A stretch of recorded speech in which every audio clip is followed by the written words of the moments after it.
Nagigpit po ang Land Transportation Office sa pagpapatupad ng regulasyon, nagbabawal sa pag-angkas ng mga bata 7 taong gulang pababa sa motorsiklo.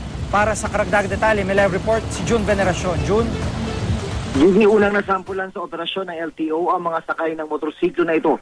Lahat sila ay walang suot na helmet.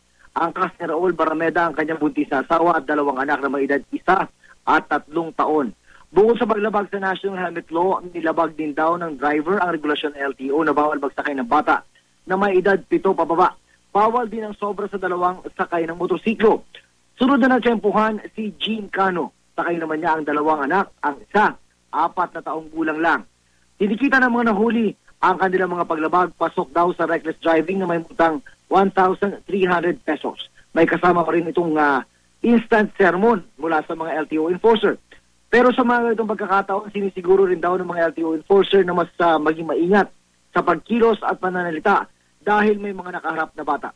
Lahat ng mga nahuli ngayong araw, isa lang ang sinasabi. Hindi nila alam na may patakarang bawal mag-angkas na bata na may edad 7 pababa.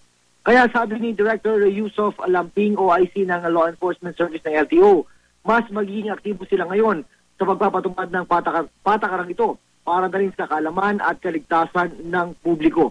Sa talagigin ng NMDA mula Enero hanggang Hunyo ng nakaraang taon, ang motorsiklo ang may pinakamaraming kaso ng nasawi dahil sa aksidente sa kalye. 80 kumpara sa 50 nasawi na kotse ang sangkot.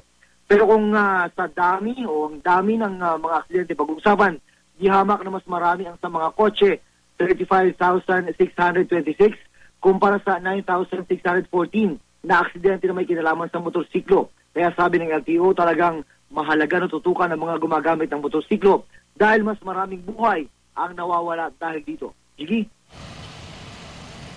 Maraming salamat, June Veneracion.